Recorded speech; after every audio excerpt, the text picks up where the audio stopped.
Bloque número 2 de punto de partida, ya estamos listos para la entrevista. Tengo a mi izquierda el invitado, a quien voy a saludar para la cámara, porque esto no solo es radio. Matías, ¿qué tal? Buenas tardes. Mucho gusto. ¿Cómo ¿Cómo estás? andan? Vamos a hacer una pequeña presentación de nuestro invitado. Matías Zubiría es profesor de Ciencias Religiosas y licenciado en Educación y además es especialista en entornos virtuales de aprendizaje. Es profesor en la Universidad FASTA desde 1998, ¿cómo pasan los años, no, Matías? Sí, éramos tan jóvenes. En las cátedras de Teología y Antropología Teológica. ¿Qué más, Micaela? Exactamente. Camila, Camila, perdón. me dijo Perdón, Micaela, perdón. esto no puede Bueno, ser. Pido Yo las disculpas puedo del no caso, conocerlo. perdón. Lo que pasa es que me confundí. Micaela es Perdón, producción. perdón. No, los roles se están confundiendo. Están En fin, confundidos. continuemos, disculpen.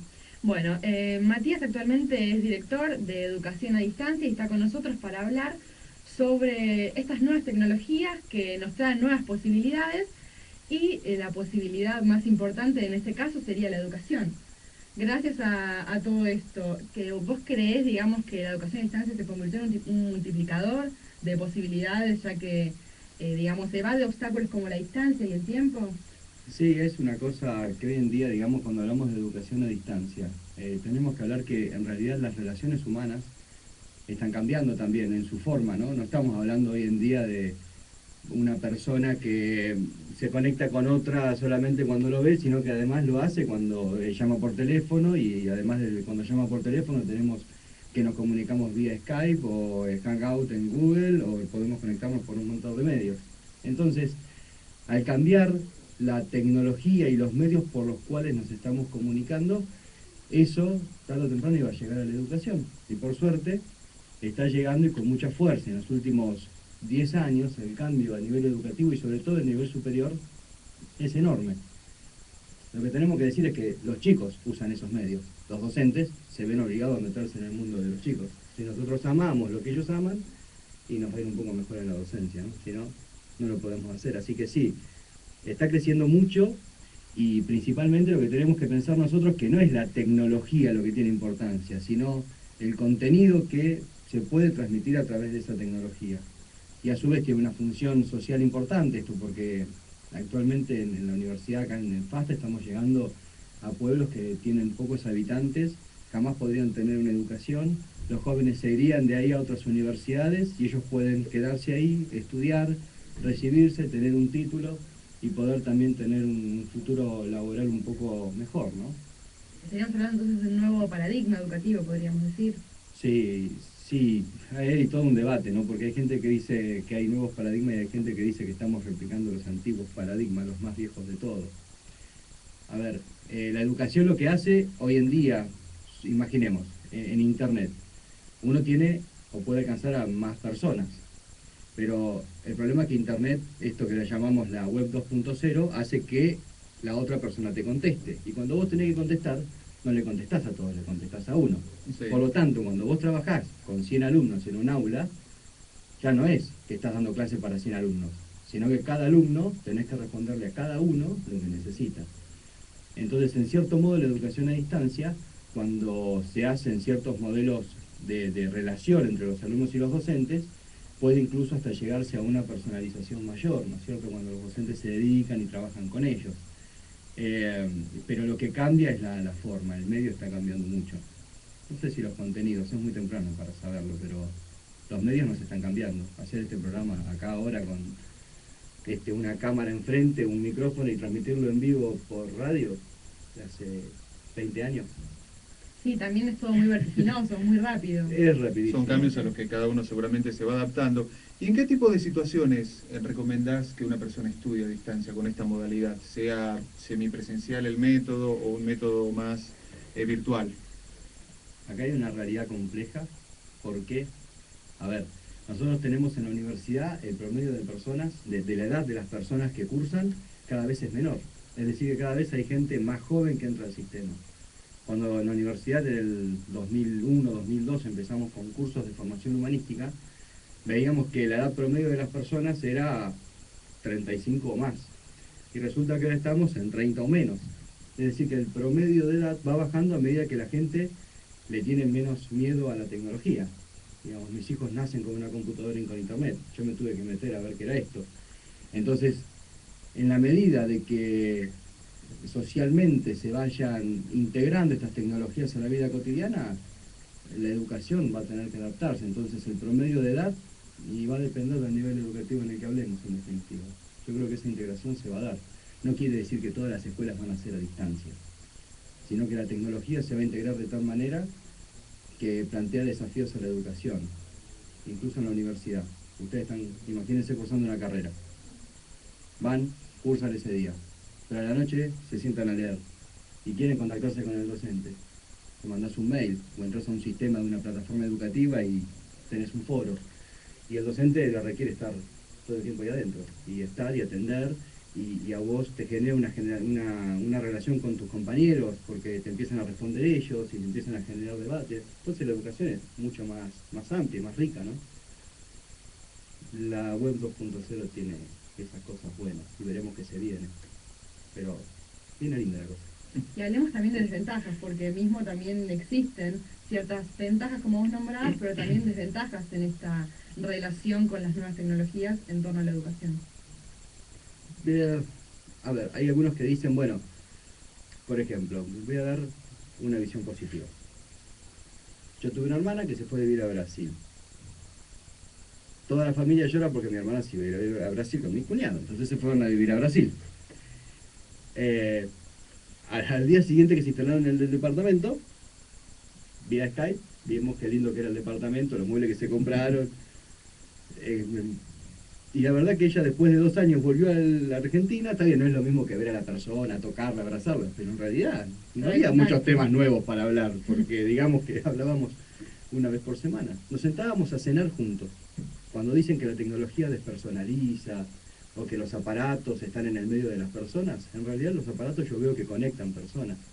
Entonces, un día a la semana nos juntábamos a cenar, ellos en Brasil, nosotros en Argentina, nos poníamos de acuerdo en el menú, hacíamos lo mismo, y yo que tengo 3 hijos varones con mi señora, nos sentábamos en la mesa con la computadora en una punta, y vía Skype nos relacionábamos, hablábamos, y... Entonces, cuando me dicen que la tecnología es fría o distante, detrás de la tecnología hay personas, y la educación tiene que tender a la perfección de las personas. Entonces, si las personas hacen uso de la tecnología para esto, no veo que haya muchos problemas en ese sentido. Tiene que todavía avanzar un poco más la tecnología, madurar un poco más la educación para insertar esto, porque a veces decimos que lo más importante es la computadora, y no, es qué puedo hacer yo con la computadora. No me atrevo a decir que haya todavía algo negativo así muy firmemente. Falta todavía. Bien. Y desde el punto de vista de los alumnos que participan de este método de educación a distancia, ¿cuál es la aceptación? ¿Hay mucha aceptación? ¿Habría más aceptación con el correr del tiempo? Hoy la universidad tiene 6 carreras, ¿no? Y tiene 4.700 y pico de alumnos en distancia. La aceptación cada vez es mayor. La gente se vuelca a este tipo de metodologías porque muchas veces no tienen la posibilidad de poder accederlo. Ahora, en la franja de 35 o más años, Sí. pareciera que todavía están enamorados de sentarse en un aula y estar ahí con el docente enfrente, que me parece muy bueno, muy positivo, y creo que es todavía mucho más perfecto eso, pero la verdad que no veo en estos momentos, o sea, los alumnos nuestros no veo que tengan un rechazo a esta metodología. Sí se meten la mayoría experimentando, viendo a ver si la metodología les cierra, como ponen. Les cuesta los primeros 15 días meterse, arrancar, ubicarse en los que son los sistemas de educación a distancia. Pero como tienen generalmente la misma lógica de Internet, se adaptan enseguida. Hay mucho prejuicio sobre la educación a distancia. No, que el monitor es frío, ahí me gusta más la gente, pero insisto que yo doy siempre este ejemplo, ¿no? Yo como profesor de teología digo que cuando San Pablo mandaba las cartas a las comunidades católicas para educarlas y mantenerlas unidas, esas cartas eran papel, y sin embargo el contenido de esas cartas fue lo que mantuvo viva la fe en esas comunidades. Entonces, depende que haga uno con la tecnología, es lo que puede llegar a tener, y los alumnos perciben que cuando el docente atiende, cuando el docente responde, cuando el contenido, si tienen algún problema en un foro con los compañeros, puede resolverlo, enseguida enganchan el tema. Bien. Sí tiene mayores niveles de deserción la educación a distancia que la presencial. es más fácil perderse. El alumno se siente solo, no se mete en la computadora, no participa, y si ahí desde la universidad no se va haciendo un seguimiento pormenorizado de cada uno, se pueden perder alumnos, ¿no? Eso es más esfuerzo, mucho más esfuerzo. Bien. Bueno, vamos a una pausa. Muchas gracias, Matías. Hacemos una pausa, pero no te vayas porque después volvemos, tenemos un par de preguntitas más para vos. Me quedo entonces. Bueno, muchas gracias. Música. Seguimos con más punto de partida en la entrevista. Pasaba recién la música Ciro y los persas haciendo Mírenla. Y vamos a la última parte de la entrevista con Matías Zuviría, con un par de preguntas más que tenemos para hacerle a nuestro invitado. Esto pasa por tu experiencia personal, en tus años como estudiante universitario. ¿Hubieras preferido la educación a distancia o la educación presencial? Uy, qué pregunta. No quiero quedar mal con nadie. La verdad. Yo hice un profesorado en ciencias sagradas, es decir, imagínense como si fuera que todas las parroquias mandan a la gente de las parroquias y de los movimientos religiosos, con lo cual el clima que había era hermoso, divino, nos llevábamos muy bien. Y en eso, yo cuando quería seguir estudiando, hice la licenciatura en educación en una universidad nacional con la modalidad distancia. Y cuando vi esa modalidad de que había que leer muchísimo, estudiar una cantidad de textos impresionantes, me enamoré de la modalidad, me encantó no ir a cursar. No es porque me llevara mal con mis compañeros de antes, ¿no? Me llevaba muy bien. Pero yo creo que me gustó mucho este tema de que yo estaba viviendo en Mar del Plata y no tenía la posibilidad de hacer una carrera de 5 años, pude hacer una carrera, un ciclo complementario para poder estudiar en una universidad de Buenos Aires, ¿no? Entonces, no puedo hablar hoy en día de preferencia, pero si tuviera que elegir una carrera, lo primero que busco es a distancia. Y de hecho, después de esa carrera, todo lo que estudié fue a distancia. Meterme en un aula cursando sería difícil. La familia, todo lo que quieran, pero si no tuviera eso, también creo que me sería difícil. Me gusta mucho lo que es la lectura y el estudio así de los textos y de las fuentes, ¿no? Y al momento de que vos decidiste especializarte en entornos virtuales de educación, además de tu interés personal, ¿vos percibiste una necesidad social? En realidad, yo lo que percibía era que necesitábamos, dentro del movimiento de FASTA tiene un movimiento, ¿no? Laical, percibíamos con el vicerrector de la universidad, el padre Alejandro Ramos, la necesidad de poder formar a los jóvenes. Y es un movimiento que es a nivel internacional, y no teníamos manera de llegar a todos con una formación en temas no religiosos. Y cuando yo estaba haciendo esta licenciatura en educación, vimos que el mejor modo, o la beta, podía estar trabajando en educación a distancia. Entonces el padre Alejandro dijo que podría ser una buena idea. Y acá estamos con 4.700 alumnos, ¿no es cierto? Y 6 carreras, y si Dios quiere 10 para el año que viene. Es decir, que en realidad el motivo fue un motivo pastoral. Fue un motivo porque veíamos que en la iglesia hoy en día incluso hay una licenciatura en educación religiosa para capacitar catequistas. Y tiene ya 250, 300 alumnos y muchos obispos que están apoyando el proyecto, justamente porque ven esta forma en que la iglesia lo puede hacer. Pegado a esto cubre una necesidad social y sí, además de la iglesia, nosotros vemos técnicos en seguridad e higiene, gente de turismo, de inglés, profesores de educación física que si no fuera por esto no accederían a un estudio o un título de grado. Pero la motivación original estuvo vinculada siempre al tema eclesial, al tema pastoral, ¿no? Para resumir, hagamos de cuenta que del otro lado de la cámara hay chicos que están por egresar de la secundaria. Sí. Y yo vendría a ser uno de esos alumnos que está buscando una carrera a distancia. Y te encuentro a vos, te cruzo justo en este programa casualmente, y te pregunto, ¿qué me recomendás? Depende de la realidad de cada persona. Hay una cuestión de gustos, primero. Si yo me veo estudiando frente a una computadora o no.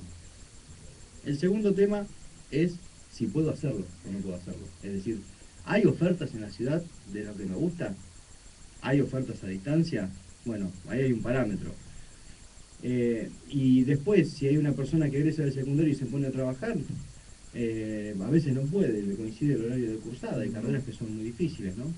Hay carreras que todavía no se pueden hacer a distancia. Una carrera de medicina, por ejemplo, a distancia, hoy en día en el mundo no existe. Pero quizás el título de base sea recomendable en hacerlo presencial. Pero si uno no tuviera las posibilidades por la ciudad en la que vive, por los tiempos, porque trabaja, muchas veces por costos, la oferta a distancia te puede ofrecer una calidad similar y de acuerdo a cómo se hace, incluso superior. A ver, vos vas a cursar, te sentás en el aula, el profesor te dice, anotás, te vas a tu casa, lees los apuntes del profesor, rendís. Bueno, a los pocos días. A los pocos días. Acá tenés que sentarte a leer libros y textos, no es solamente lo que vos tomaste de apunte en una clase, ¿no? Entonces, en ese sentido, la educación a distancia ofrece una posibilidad muy importante de lectura de textos, de reflexiones hechas por los mismos docentes y por los compañeros, que a veces en el espacio del aula no se da. Así que depende de cada uno, de los gustos de cada uno. Hay gente que le encanta ir a cursar, y va a las 5 hasta las 10 de la noche. A mí me encanta ir a cursar. Me parece una cuestión social seguramente, para Es hablar con las probable, amigas. es muy probable, sí, es más mi perfil, sí. Yo preferiría estudiar presencialmente. Ahora, cuando vos egresás y querés hacer un posgrado, por ahí cuando quieras hacer el estudio de posgrado o un título superior, ya pienses de otra manera, porque ya cuando egresás de la universidad sí querés un trabajo, y si estás trabajando en tu área, el estudio a distancia te va a permitir manejarte de otra manera, ¿no? Sí, es una facilidad. Cuanto más grande y más libertad, más fácil manejarse en estos sistemas. Bueno, en unos años veremos, en unos años te cuento. Ningún problema. Bueno, muchas gracias Matías por haber venido a nuestro segundo programa de Punto de Partida. Muchas gracias por la invitación. Bueno, cuando quieras puedes volver, te invitamos si querés venir de otro lado a vernos. Perfecto, me encanta. Y si no querés venir a vernos, puedes entrar a la página de Facebook, Punto de Partida FASTA. Ahí tenemos el link donde va a estar todo el programa completo, el programa en vivo. Y después vamos a ir subiendo las entrevistas. A partir del viernes ya podés escuchar la entrevista que le hicimos. O sea que si el miércoles que viene yo no pudiera ver el programa... Vos lo podés ver mediante Facebook. Perfecto. O ves la repetición y como si te estuvieras viendo en un espejo, porque estás ahí, decís, salí en la cámara, estoy ahí, ¿Escucharme otra vez? Me escucho todos los días. Muchas gracias, Matías. Vamos a seguir con más puntos de partida, pero después de una pausa.